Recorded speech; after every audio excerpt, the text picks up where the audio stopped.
반갑습니다. 네, 오늘 이제 육조단경 세 번째 시간입니다. 아, 보통 이제 그 육조 스님을 이제 선의 여섯 번째 조사라고 해서 우리가 육조라고 부르는데, 거기에 가장 혁혁한 공을 세운 사람 내지는 이렇게 딱 드러낸 사람이 이제 하택신회라는 그 육조의 이제 제자 중에 한 사람이에요.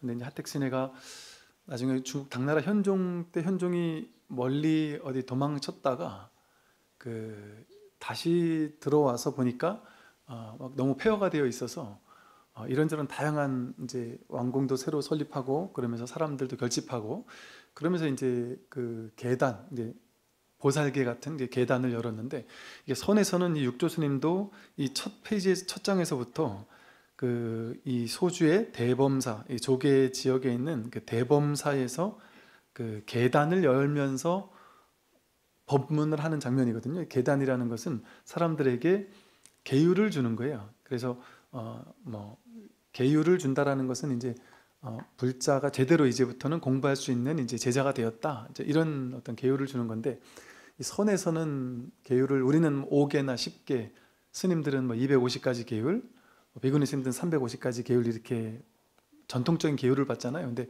선에서는 그거보다 출가 제가 이렇게 5개, 250개 이렇게 주는 거 대신 선에서는 무상 심지계라는 보살 수계 방식을 선택해요.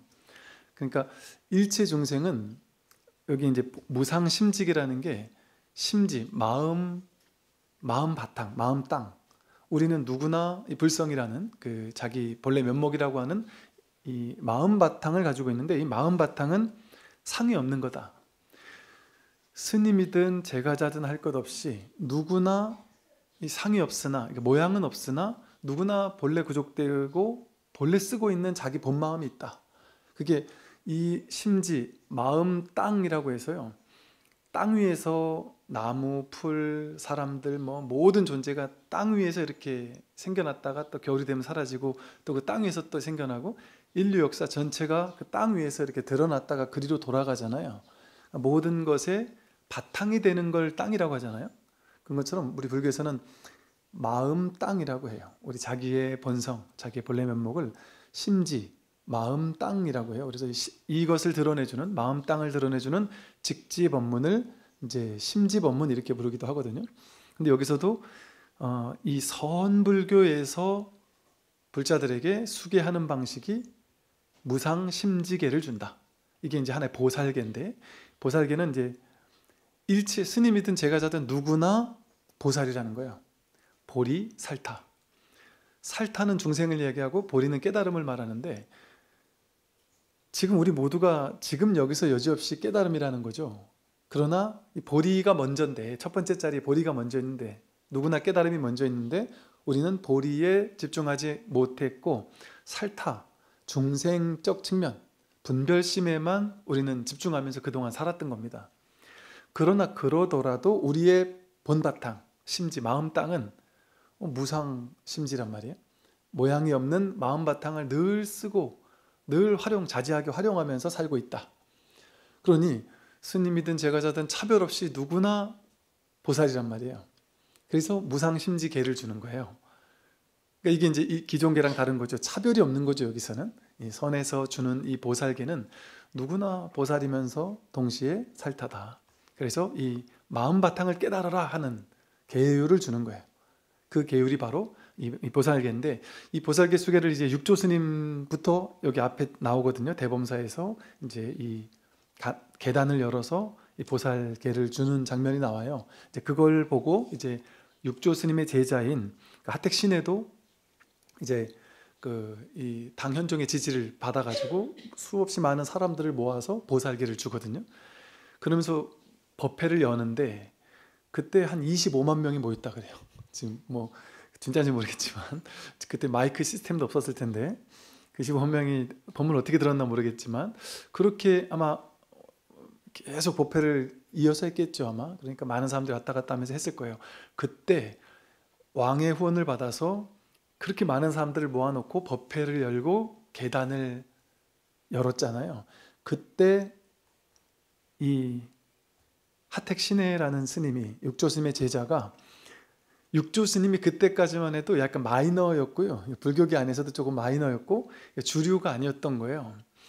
그런데 이 하택신해가 딱 등장하면서 육조 스님이 선의 육조다 라고 해서 보리달마에서부터 시작해서 2조 해가, 3조 승찬, 4조 도신, 5조 홍인으로 해서 6조 해능이 법을 받았다라고 하면서 이 법을 펴니다.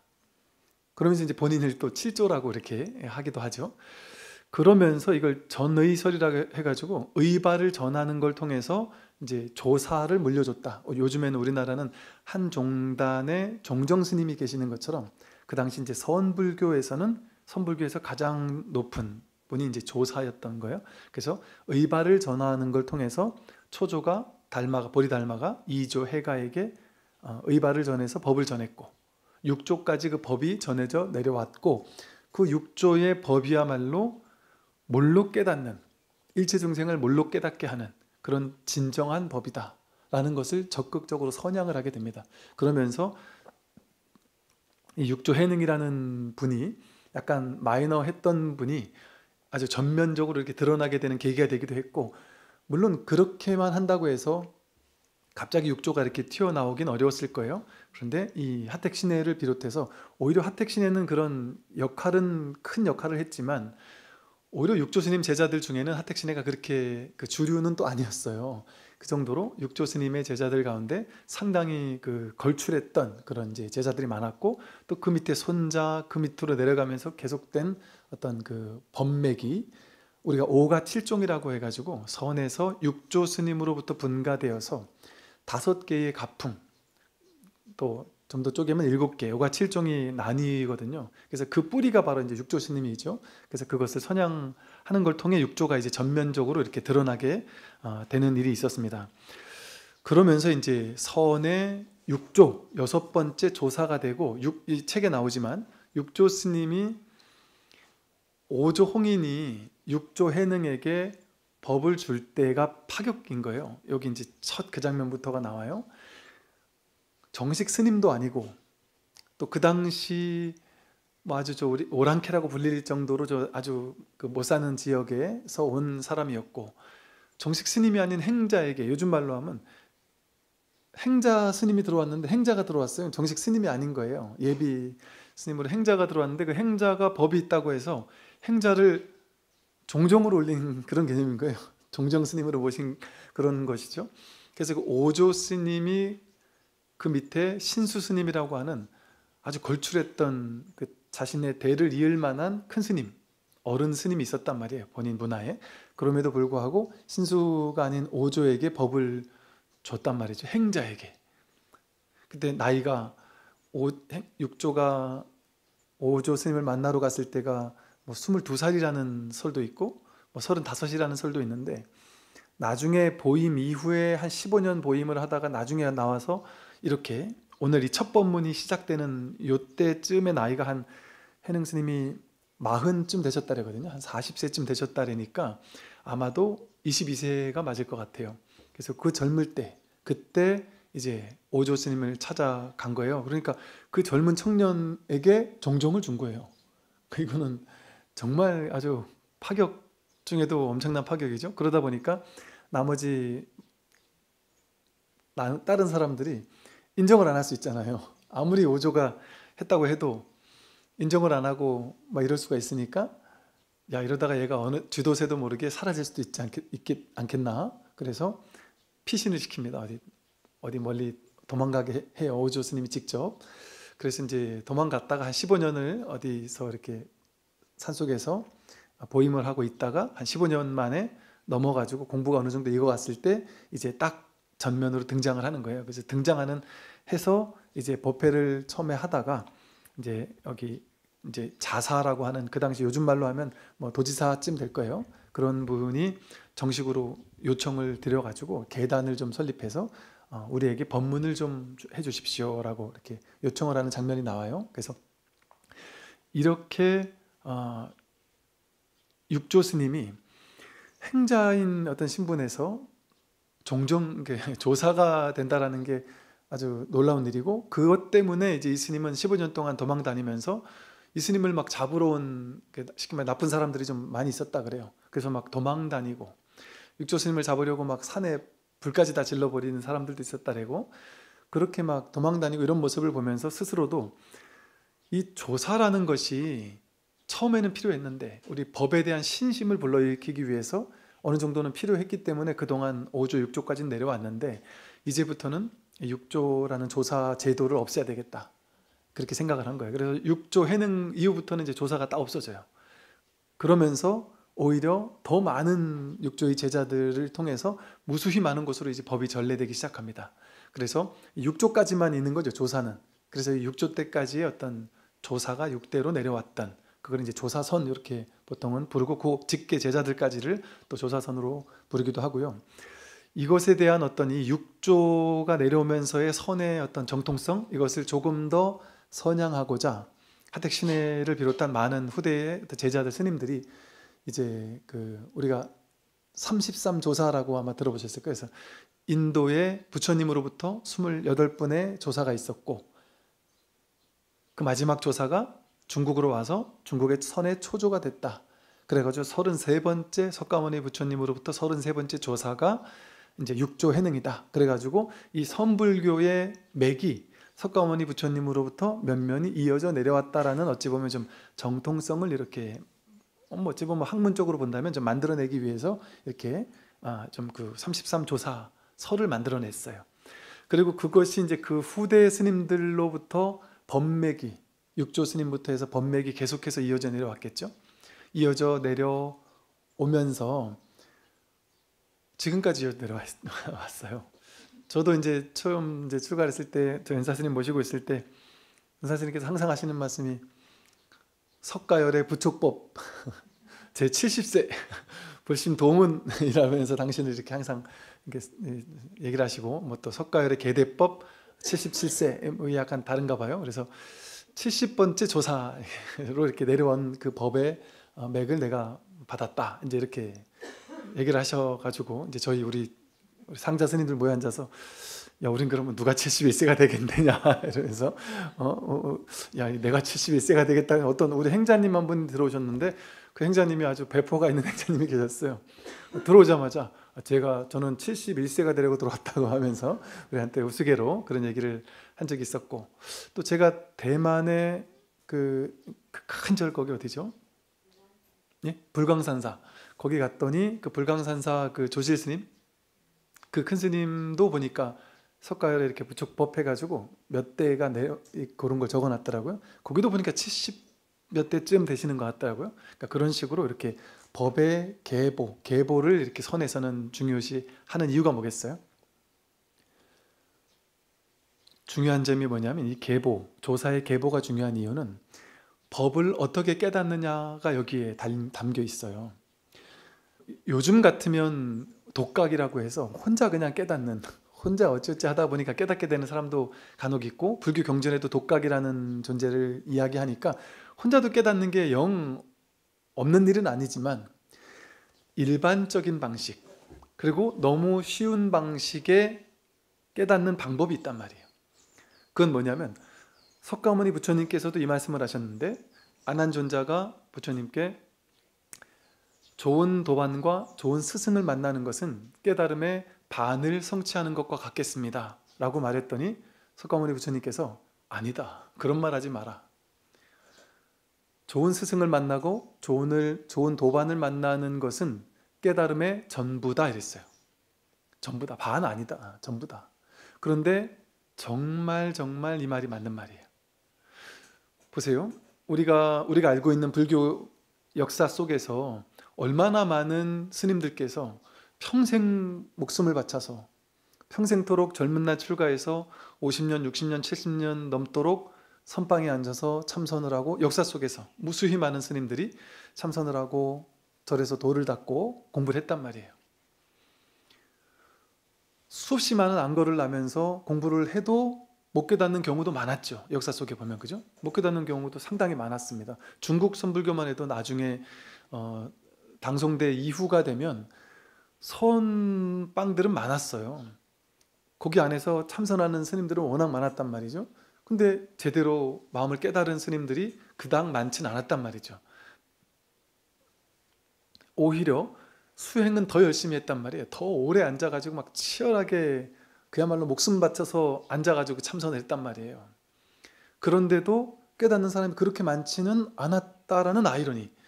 수행을 그렇게 많이 했는데 그렇게 오래 앉아있는 시대에서 깨닫는 사람이 정작 많지 않았습니다. 역사 속에서 환히 드러나 있어요. 그래서 중국 송대 이후가 돼버리면 정말 많은 스님이 법당에 앉아서 좌선을 해요. 그런데도 깨닫지는 못했단 말이죠. 그런데 부처님 당시와 선의 황금기 때는 어땠느냐? 앉아서 좌선하는 사람을 혼냈어요. 너 지금 앉아서 좌선한다고 부처 되냐? 하고 유명한 일화들이 많잖아요. 앉아서 좌선하지 않도록 했단 말이에요. 딱히 정해진 게 없었어요. 뭐냐면 그냥 스승님을 모시고 하루 일과를 한 거예요. 하루 일과 뭐냐면 선불교가 나중에 이 종파불교 나머지 교파들이 다 무너져 내렸는데도 불구하고 선불교가 오랫동안 유지가 됐던 이유가요. 중국에서도 마찬가지로 부파불교가 왕들이 지원을 해주다 보니까 스님들이 자생력이 없이 그냥 국가에서 주는 돈 가지고 이렇게 연구만 하고 이랬었잖아요. 근데 중국도 이 종파불교들이 국가에서 막 이렇게 후원을 해주다 보니까 나중에 막 속절없이 무너졌단 말이죠. 그런데 선불교는 국가에 기대질 않았던 거예요. 그래서 그게 어떤 전통이냐면 선의 초기에서는 선사스님들 제자들이 모이면 쉽게 말해서 후원해주는 분들이 없으니까 그러니까 당신들이 먹고 살아야 됐던 거예요. 그러니까 소임을 다 나누어 가지고 전부 다 밥 깔고 씨 뿌리고 농사 짓고 밥하고 빨래하고 이런 걸 스님들이 다 나눠서 한 거예요. 그러니까 하루 종일 일했단 말이에요. 그냥 뭐 백장청규 이래서 백장 스님은 무수히 많은 스님들이 있을 수 있도록 거기 청규를 제정해서 하루 일하지 않으면 하루 밥 먹지 마라. 그렇게 해서 다들 하루 일과를 한 거예요. 그러니까 하루 일과를 한 것이 수행이었어요. 요즘 말로 하면 아침에 일어나서 직장 가고 주부는 집에서 밥하고 빨래하고 설거지하고 아이들 뒷바라지하고 그 일을 하면서 공부했다는 거거든요. 그러니까 따로 수행하는 시간이 따로 있는 것이 아니었단 말이죠. 다만 일과 전에 뭐 조참, 만참 해서 아침 저녁으로 법문을 들었습니다. 스승의 법문을 들었던 거예요. 이렇게 부처님 당시도 그랬고 선의 황금기 때도 그랬고 법이 살아있던 유일한 두 시대는 늘 활활발발하게 법문이 있었습니다. 그리고 많은 제자들은 법문을 듣다 깨달았습니다. 언하대오라고 한다 그랬어요. 법문 듣고 깨달았어요. 다른 수행이 있었던 것이 아닌 거죠.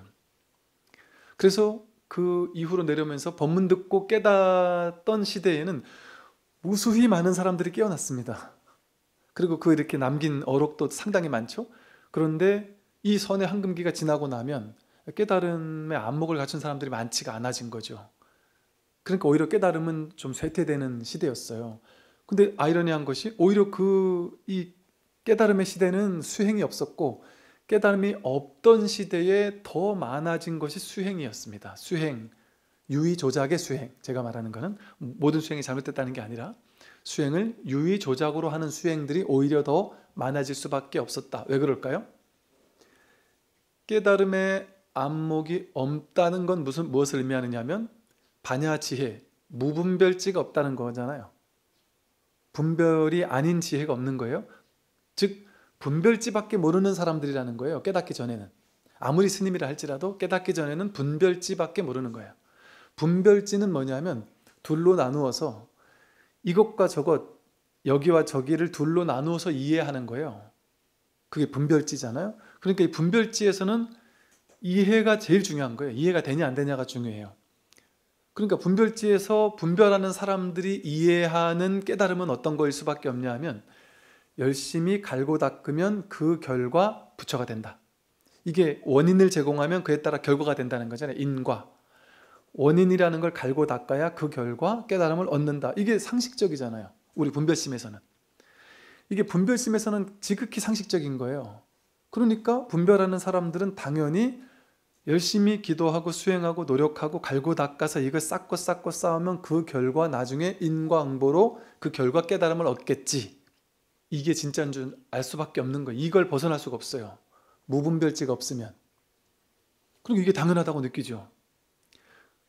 그러니까 우리는 전부 다 열심히 기도하고 수행하고 살았잖아요, 그동안. 왜? 그렇게 해야 깨닫는 줄 알았으니까. 그런데 이 육조 스님의 육조 단경을 비롯한 선어록과 경전에는 충격적인 장면들이 나타납니다. 어떤 충격적인 장면이냐 하면, 지금 우리가 듣기에는 충격적이죠. 수행하지 마라, 기도하지 마라, 수행하는 거 아니다, 기도하는 거 아니다, 이 얘기를 하고 있단 말이에요. 그거는 유의 조작의 수행을 하지 말라고 하는 거예요. 가되 하되 함이 없이 하는 진정한 반야바라밀, 중도를 설하는 것이죠. 유의 조작해서 수행하는 게 아니라는 거죠. 왜 그러냐? 유의 조작해서 수행할 때는 우리가 중생이에요. 중생인 내가 수행이라는 걸 갈고 닦아서 저쪽에 있는 부처로 간다는 구조거든요. 이걸 사람들은 이거를 이해하기 쉽다 보니까 경전도 이런 구조를 띠고 있어요. 반야바라밀이라는 게 뭐냐면, 여기 차 안에 있는 중생들이 수행을 열심히 갈고 닦아서, 수행의 방법은 성문승, 영각승, 보살승이라는 고해바다를 건너가는 수행법, 타고 탈 것이 있단 말이에요. 수행 방법이 있다. 그래서 여러 가지 탈 것을 가지고 수행법을 가지고 갈고 닦다 보면 저 피 안에 도착한다.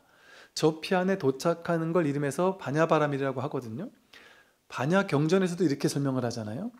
그러니까 경전을 본 사람도 당연히 어떻게 생각하겠어요? 야, 경전에서 반야바라밀이라고 했으니까 여기서 열심히 수행을 갈고 닦으면 그 결과 저 피 안에 이르는 거잖아. 부처님도 그렇게 말한 거 아니야? 라고 모든 사람이 다 그렇게 생각하는 거예요. 그러니까 그걸 옳다고 여기면서 1000년 넘게 그 공부를 해왔던 것이죠. 그런데 이 육조 단경에서는 그렇게 얘기하지 않는다. 왜 그럴까요? 내가 중생이면 갈고 닦는 노력을 통해 부처에게로 가야 돼요. 그러면 노력을 해서 저쪽으로 가야 됩니다. 갈 곳이 있어요. 불법은 불이법이 둘이 아니란 말이에요. 둘이 아니라는 건 부처와 중생이 둘이 아니다. 그러니까 우리가 수행해서 깨달아야 하는 게 아니라 지금 본래부터 부처고 늘 부처를 매 순간 쓰고 살고 있구나라는 걸 문득 자각하는 거예요. 그러니까 갈 곳이 없다. 여기서 저기로 가는 공부가 아니다는 것이죠. 그러니까 수행이 필요가 없어요. 문득 확인하면 될 뿐이지 또 이걸 조작해서 만들어낼 필요가 없습니다. 여기서 이제 표현은 작불 이런 표현을 썼어요. 부처를 짓는다 이런데 이게 부처를 짓는 게 아니에요. 표현을 그렇게 한 거지. 본래 내가 부처다라는 것, 이미 만들어져 있는 부처다라는 것을 문득 확인하는 거예요. 그래서 그렇게 하는 데는 내가 명백하게 지금 여기에서 부처를 쓰고 있기 때문에, 내가 부처라는 게 너무나도 명백하기 때문에, 물론 이제 아직 깨닫지 못한 입장에서는 그것이 명백하지 않지만 법을 설하는 스님들의 입장에서는, 법을 설하는 직지인심하는 사람들 입장에서는 매 순간 처음 말 한마디 꺼내는 거에서부터 시작해서 말 끝날 때까지 말의 내용을 끌려가지 않으면 한마디에서부터 10마디까지가 전부 다 법입니다. 한마디에서부터 끝마디까지 이 한마디 할 때 한 나왔다면 벌써 법이란 말이에요. 여러분들이 이 이야기를 들을 때 내가 부처가 아니면 들을 수가 없는 거예요. 자기 부처를 써서 보고 듣고 느끼고 알고 삶을 살고 숨을 쉬고 밥을 먹고 화장실 가고 차를 운전해서 여기까지 오고, 이 모든 게 부처작용이란 말이에요. 미세한 기틀 하나만 움직였다 하면 전부 다 부처를 드러내고 있는 건 아닌 것이 없다. 이렇게 명백하게 지금 자기 부처가 확인되고 있기 때문에 여기서 지금 내가 늘 부처를 쓰고 있었다라는 사실, 그걸 확인하는 게 되는 거예요. 그래서 이것은 마조 스님이 본유금유라고 했듯이 우리가 찾아야 될 건 뭐냐면, 우리가 확인해야 될 것은 뭐냐면 없는 걸 찾는 것이 아니에요. 본래 있던 것, 본유, 본래 있던 것이 지금도 있구나, 이걸 확인하는 거예요. 그래서 여러분이 만약에 공부하는 모든 사람이 마찬가지입니다. 내가 이제 명상을 했어요. 명상을 해서 놀라운 체험을 했어요. 놀라운 삼매를 증득했어요. 혹은 내가 그 전에 느껴보지 못한 엄청난 체험이 나에게 일어났어요. 그러면 이것이 도냐 아니냐, 이게 깨달음이냐 아니냐를 자기 스스로 확인해 볼 수 있어요. 어떻게 확인하느냐? 아무리 요란뻑적지근한 체험을 했어도 그게 어제도 있던 건지 깨닫기 전에도 있던 건지 늘 언제나 있었던 건지를 확인해 보면 된단 말이에요. 또 나에게만 있는 게 아니라 모두가 늘 100% 완전히 다 갖추고 있는 건지를 확인해 보면 된단 말이죠. 아, 늘 있던 거구나 라는 것을 확인했을 땐 그건 진짜 공부를 확인한 거예요. 옛날 제가 어디서 공부를 할 때 어떤 스님께서 이제 공부인들이 막 공부를 하다가 이제 나름 뭔가가 이게 자기 나름대로 어떤 체험이 있었나 보죠. 그래서 막 그냥 소리도 뻑 질러보고 내가 확인했다 하니까 그 스승은 아니다 이러니까 박수도 쳐보고 땅 때려보고 막 소리도 뻑 질러보고 온갖 자기가 할 수 있는 모든 걸 다 꺼내가지고 내가 확인한 거를 막 그냥 얘기하는데, 그때 저는 이제 어릴 때인데 보니까 그럴싸해 보인단 말이에요. 야, 저 사람은 뭐 깨달았나 보다 하고 막 그럴싸해 보이는데 우리 스님이 다 아니라고 한단 말이에요. 전부 다 틀렸다고 하고 오히려 막 혼을 낸단 말이에요. 그거 계속 너 그렇게 고집 부리려면 가라고 혼을 버럭 내면서 그런단 말이죠. 그게 본인이 깨달은 게 그렇게 막 상을 내고 주장하는 게 왜 그렇겠어요? 내가 뭔가 지금 본 게 있는 거 아니에요. 내가 확인한 게 새로운 게 있는 거 아니에요. 늘 있던 걸 확인한 게 아니라 자기가 새롭게 뭔가 본 게 있단 말이잖아요. 어떤 경계를 잡은 거예요. 없던 경계를 잡아놓으니까 너무 놀랍죠. 그러니까 그거를 막 증거해달라고 하고 내가 깨달은 거라고 인정하라고 막 소리를 치고 그런단 말이죠. 그럼 그러는 자세 자체가 벌써 이거는 틀린 거예요. 본래 있던 게 아니기 때문에. 그래서 이 선에서는 첫 시작부터가 아주 파격인데요. 이제 하나하나 육조 스님의 이야기를 보겠습니다. 육조 스님이 이제 보임을 거쳐서 자기가 오조 스님을 만나기 전에 약간 한 소식이 있었어요. 우리가 뭐 어쩌면 일별이라고 할 만한 언뜻 본 소식이 있었고 마음이 맑아진 것을 경험했고 금강경을 읽는 소리를 듣다가 그리고 나서 오조 스님 밑에 가서 또 금강경 법문을 듣고 제대로 한번 체험이 왔고 그러고 나서 이제 한 15년 넘게 오래도록 이렇게 스스로 공부를 이제 보임이라고 하는 공부를 꾸준히 수행을 한 것이죠. 그러고 나서 이제 내려와서 법을 펴기 시작하는 단계에서 이렇게 법문을 해주십시오라고 초청하는 것부터 이제 오늘 이야기가 나옵니다. 그래서 이 이야기를 이제 하나하나 하면서 본인이 어떻게 출가했고 어떻게 공부를 해서 어떻게 깨달았다 하는 얘기도 같이 나오고요. 그리고 이제 법문들이 또 나오고 육조 스님의 제자들 이야기도 나오고 한번 읽어보겠습니다. 이 첫 번째 장은 해능이 소주 대범사에서 육조 단경을 설하게 된 인연과 목적을 밝히는 부분이에요. 당나라 고종 의봉 2년 677년도예요. 당나라 고종 의봉 2년 육조 해능대사께서 이때 한 나이가 한 40쯤 됐다 그래요. 육조 해능대사께서 조계라는 지역, 조계산이 있는 조계의 계곡 마을 조계에 있는 보림사에 이르렀다. 그때 소주의 자사, 이제 소주는 지명이죠. 그 자사는 말한 것처럼 뭐 보통은 이제 관찰사였다 그러고 그것이 이제 나중에 그 뭐 호족이면서 그 지방을 다스리는 호족이면서 실질적인 어떤 권한을 가진 그런 사람이었다 그래요.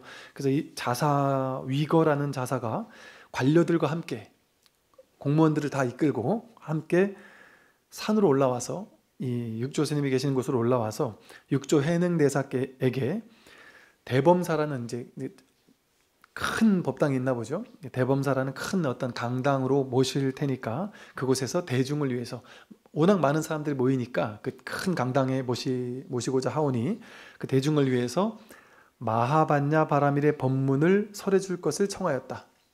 마하반야 바라밀, 우리 지난 시간까지 우리 반야심경을 공부해서 아마 아실 거예요. 마하, 이 마음은 우리 심지, 마음 땅이라고 불렀던 우리 본마음, 진짜 내가 누구냐? 우리가 쉽게 말하는 걸로 참나가 뭐냐? 이렇게도 말할 수 있어요. 불교에서는 되게 싫어하는 말이지만 진정한 내가 누구냐? 자기 본래 면목이 무엇이냐? 이걸 얘기를 하는 거예요. 이 자기 본성은 마하란 말이 마하.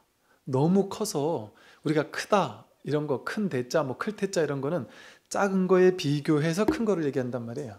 근데 이 마하는 비교 상대가 없는 큰 걸 얘기해요. 크고 장엄하고 거룩한, 넓고, 근데 그 비교 상대가 없는 큰 걸 얘기한단 말이에요. 이게 왜 그럴까요? 이 법은, 마음은 크기가 없단 말이에요. 여러분은 마음이 있다 하고 뭐 이제 큰 스님들 법문할 때 송장 끌고 다니는 그놈이 누구냐 이런단 말이에요. 또 이걸 보는 놈이 누구냐, 이 소리를 듣는 놈은 누구냐 이렇게 얘기를 하니까 자꾸 이제 자기가 이 듣는 놈이 누군가, 이 송장 끌고 다니는 놈이 누군가, 이 몸을 끌고 다니는 놈이 누굴까 하고 여기서 찾아요. 또 이제 보통 우리는 바깥으로 찾다 보니까, 그동안 분별에서 바깥으로 찾다 보니까 안으로 찾으라는 방편으로 얘기한단 말이에요. 중생들이 너무 바깥으로만 찾으니까 그거를 회광반조하게 하기 위해서, 한번 기틀을 돌리게 하기 위해서 내면으로 돌리라고 방편을 써서 말한 거거든요. 근데 그 얘기를 들으면 사람들은 또 어떻게 생각하냐면 불성이 바깥에 있는 게 아니라 내 안에 있구나 이렇게 생각하는 거예요. 그래서 많은 사람들은 불성을 안에서 찾으려고 해요. 안에 있는 줄 알고. 근데 마음 안에 불성이 있구나 이렇게 생각한단 말이에요. 그럼 벌써 이게 안팎이 둘로 나뉘었잖아요. 그러니까 사람들은 불성을 찾아라, 내가 누군지를 확인하십시오 이먹고 하니까 나를 찾으려고 마음으로 자꾸 기어 들어간단 말이에요. 내가 어디 있나, 내 몸을 쳐다보면서, 내 마음을 쳐다보면서 이게 내 마음인가 저게 내 마음인가 하고 자기 안으로 들어가려고 한단 말이죠.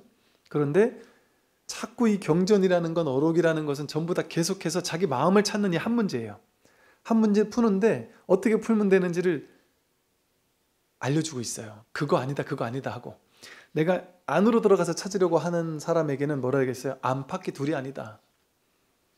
안팎이 둘이 아니니까 확 튀었다, 내외 명철이다 이런단 말이에요. 안팎이 둘이 있으면 나라는 게 있을 때 내 안, 내 바깥이 둘로 나뉘는 거잖아요. 그러니까 우리는 주인공 불성을 내 안에서 찾으려고 해요. 내 바깥에는 없다고 생각한단 말이에요. 진짜 자기가, 우리는 몸을 나라고만 생각했다 보니까 나는, 진짜 자기는 내 몸 안에 있겠지 이렇게 생각한단 말이에요. 근데 진짜 자기는 내 몸 안에 있는 게 아닙니다. 그 말이 뭐예요? 마하반야바라밀, 여기서 마하가 하는 말이 그거예요. 이 마음, 법, 자기 본래 면목은 마하의 특징이 있다 이 소리거든요. 크다. 그런데 안팎이 둘로 나뉘면 상대적인 큰 거잖아요. 이것보다 저것이 크고 그런 거잖아요. 진짜 크려면 그 어떤 비교 대상이 없는 하나뿐인 거예요. 이거 하나뿐인 거예요. 그게 진짜 큰 거예요. 그게 아미타경에서 말하는 아미타불, 무량수불, 무량광불, 무량한 수명, 무량한 광명, 시공간에 완전 가득 들어차 있는 오로지 하나뿐일 때 마하라는 이름을 쓴단 말이에요. 안팎이 없단 말이에요. 그러니까 우리가 허공법신하듯이, 법신불하듯이, 허공법신이라고 하는 법신불이 진짜 부처라고 하잖아요. 석가모니 부처님이 진짜 부처가 아니라 법신불이 진짜 자기다 이런단 말이에요. 그럼 자기의 법신불이 뭐냐, 진정한 자기가 누구냐를 확인하는 거예요. 근데 그 자기를 몸 안에서 찾으면 안 된단 말이에요. 몸 밖에서만 찾아도 안 되고 안팎이 둘이 아니게 확 트인 마하의 특징이 있단 말이에요. 이것은. 그러니까 내가 내 안에서 찾았다 이러면 그건 찾은 게 아니란 말이에요. 뭔가 기가 뭐 이렇게 차크라가 7개가 열리면서 내가 뭐가 뚫렸다 하고 뭔가 기가 확 도는 걸 보고선 드디어 찾았다, 이게 찾은 게 아니란 말이에요. 안에서 돌고 있는 뭔가를 본 거잖아요. 그런 게 아니란 말이에요. 안팎으로 그 7개 뚫린 그 차크라만 확인했다면 그게 어떻게 법을 본 거예요. 일부를 본 거지. 법을 본 거는 전부를 본 거란 말이에요. 마하를 확인한 거란 말이에요. 그리고 마하의 특징이 있고, 이걸 확인한 것을 반야라 그래요. 반야지혜. 반야는 지혜거든요. 반야지혜라고 불러요. 이 하나임을 확인한 것, 불이법을 확인한 것을 반야지혜라고 부르고, 바라밀이라는 말, 아까 제가 말한 것처럼 바라밀은 이 언덕에서 저 언덕으로 건너간다는 뜻이거든요. 근데 이것이 방편인 줄 알아야 돼요.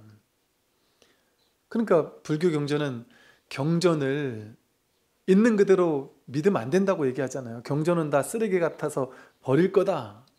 팔만대장경을 애지중지할 게 아니다. 쓰고 버릴 거예요. 전부 다. 불교 경전은 애지중지해서 불교의 말 한마디가 전부 다 있는 그대로 진리라고 여긴다면 불교를 전혀 모르는 사람이야.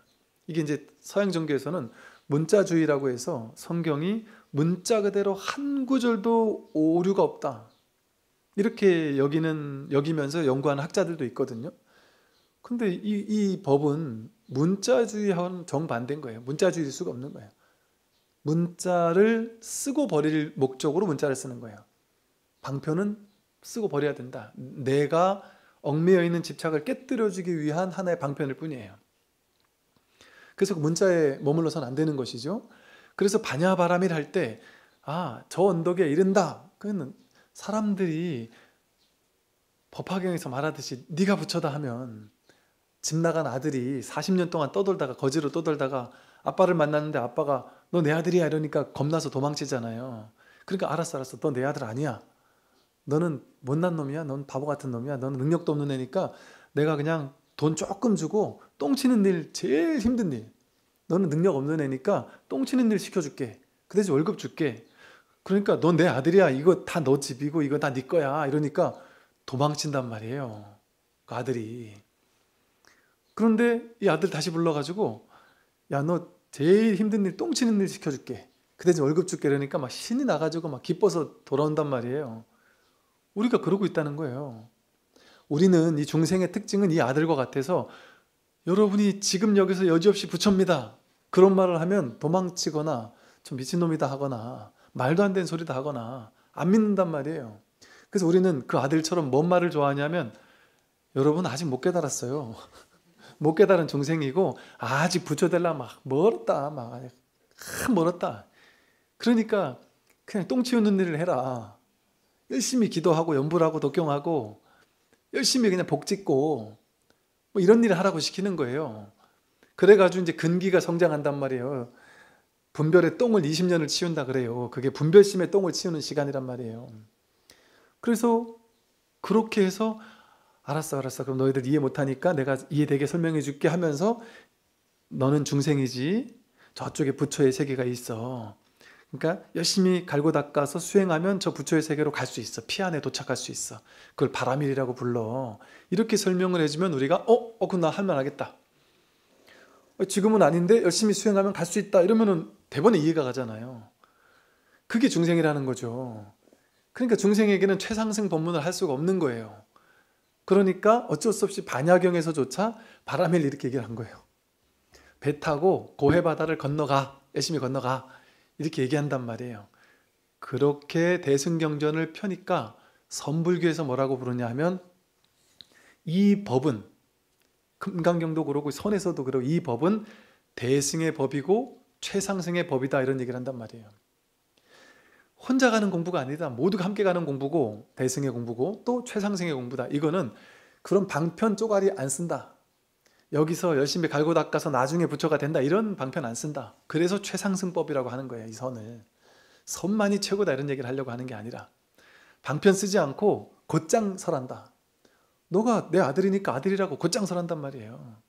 지금 우리가 지금 이 자리에서 여지없이 부처니까 부처라고 있는 그대로 여지없이 설한단 말이에요. 방편 거두고.